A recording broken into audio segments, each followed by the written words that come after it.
Destacamos esta información que se dio a conocer ayer por parte de la Fiscalía General de la República en un comunicado donde se informa que actualmente existen tres indagatorias, tres carpetas de investigación en contra del expresidente Enrique Peña Nieto. Es la primera vez que un área autónoma se dedica a investigar a un expresidente de la República, pero también la primera vez que trascienden este tipo de investigaciones. No es porque los expresidentes no tengan,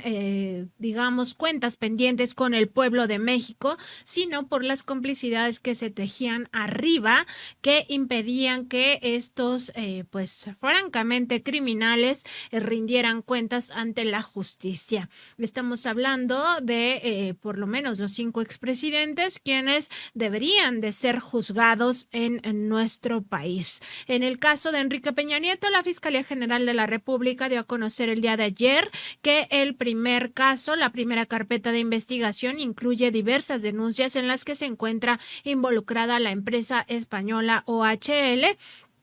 tanto en delitos de carácter electoral como patrimoniales. En esta investigación, los avances permitirán judicializaciones en los meses próximos, ha señalado la FGR que encabeza el doctor Alejandro Gertz Manero. Muy importante que se advierta que posiblemente esto vaya a judicializarse. Sería la primera vez que vemos que un expresidente es juzgado por sus crímenes. Y recordar que OHL no es la única que financió sobre todo las campañas electorales, la campaña presidencial de Enrique Peña Nieto, sino también está el caso, por supuesto, de la brasileña Odebrecht, que fue denunciada en su momento por el propio exdirector general de Petróleos Mexicanos, Emilio Lozoya Austin, quien enfrenta también un proceso judicial, está actualmente encarcelado por otros temas de corrupción que también alcanzan al gobierno de Enrique Peña Nieto, como la compra irregular de la planta chatarra de agronitrogenados, pero bueno, también estuvo involucrado Emilio Lozoya Austin en este manejo de los sobornos por parte de Odebrecht. Importante también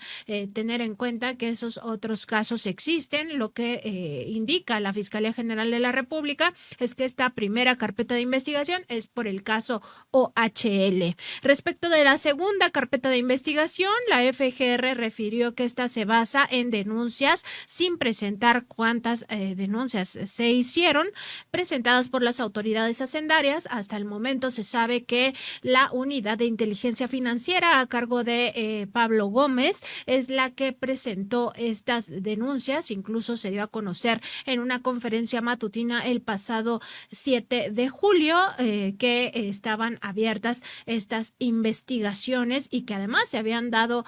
ya parte a la Fiscalía General de la República. Al respecto de esta segunda carpeta, la FGR detalló que está integrando esta carpeta de investigación por lavado de dinero y transferencias internacionales ilegales, todo lo cual requiere dictámenes periciales, hacendarios y fiscales que ya se han solicitado, mientras se obtienen diversas pruebas indispensables para la judicialización del caso. Asimismo, la institución que encabeza Gertz Manero indicó que existe también una carpeta de investigación por enriquecimiento ilícito,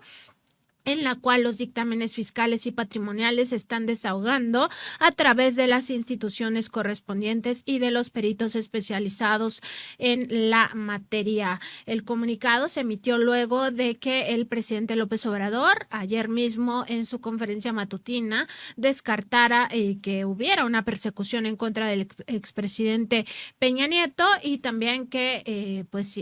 exhortara a la Fiscalía General de la República a informar el estado que guardan las indagatorias ministeriales. Además, recordar que el pasado 7 de julio el titular de la UIF, Pablo Gómez, estuvo presente también en la conferencia matutina de aquel día y en esta había informado que la FGR había abierto una carpeta de investigación por presunto lavado de dinero, conocido en el argot legal como operaciones con recursos de procedencia ilícita, que involucran a Peña Nieto, a 3 empresas, una de ellas transnacional, beneficiaria materia en el sexenio pasado de contratos con el gobierno federal por más de 10.5 mil millones de pesos, y dos familiares del político priista expuso que fue esa institución, la UIF, la que denunció estas operaciones con recursos de procedencia ilícita y que podrían estar involucradas 15 personas más, aunque el dato exacto no lo tenía a la mano. Las indagatorias abarcan operaciones financieras desde 2013 hasta la fecha,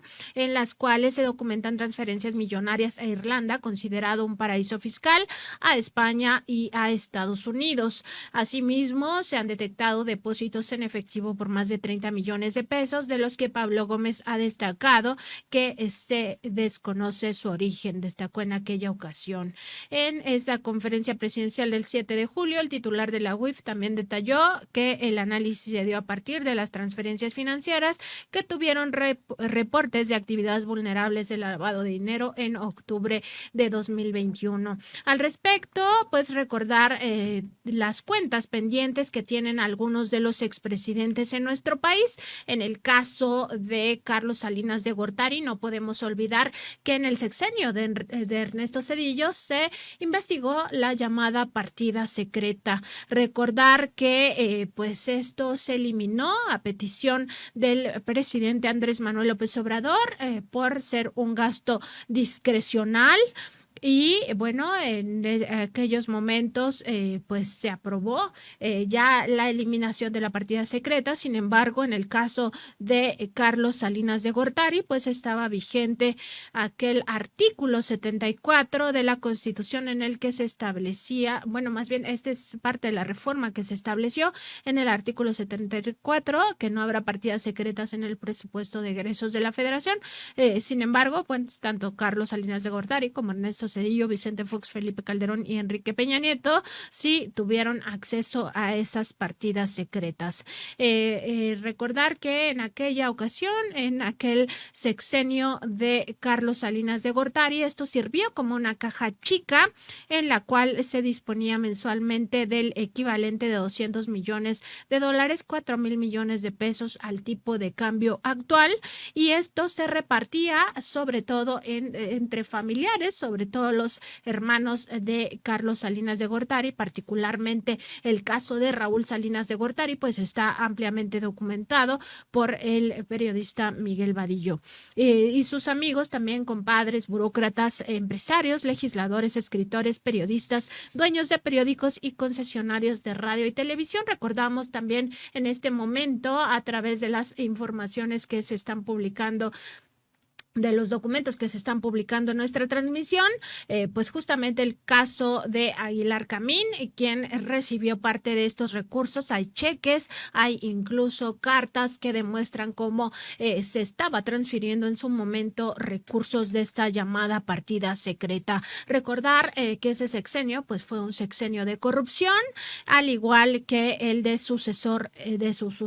Ernesto Zedillo Ponce de León. Respecto de el expresidente Zedillo, pues no hay que olvidar que fue el autor de este saqueo brutal conocido como Fobaproa, el cual vamos a seguir pagando hasta 2048. Más de 2 billones de pesos nos ha costado este fraude a la nación llamado Fobaproa y luego IPAP, y bueno, es parte de cómo en su momento se atendió la llamada crisis del error de diciembre de 1994.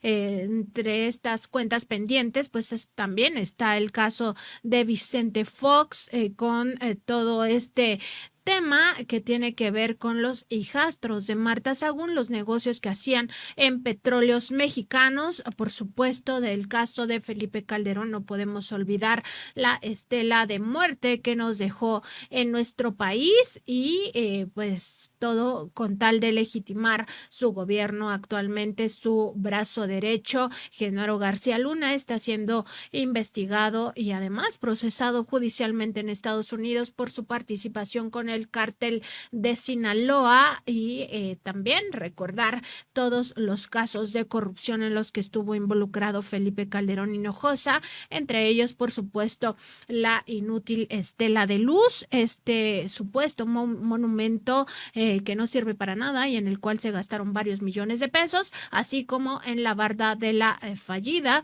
refinería Bicentenario, que nunca se construyó, pero que sí se gastaron más de 1,000 millones de pesos en esa barda. Pues parte de lo que nos dejan como herencia estos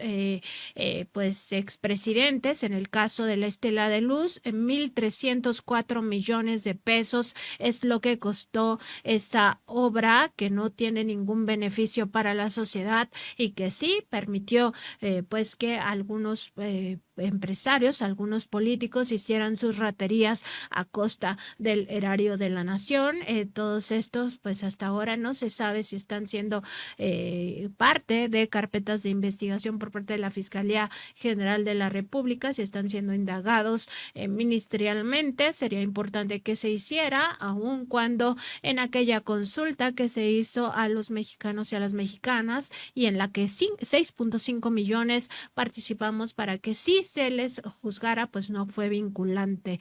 Sería importante para no dejar en la impunidad a todos estos políticos, expresidentes, que además muchos de ellos siguen muy activos tratando de seguir pues generando un daño a la sociedad. Recordábamos aquí hace unos días que Ernesto Zedillo sigue incluso cobrando su pensión por parte del Banco de México. Los invitamos a que lean ese trabajo en www.contralinea.com.mx. Hay que tener memoria para que nunca más nos vuelvan a hacer estas triquiñuelas, estos políticos que dicen que son mejor opción para nuestro país. Pues ya vimos todo el daño que le hicieron a México, no hay que volverlo a permitir.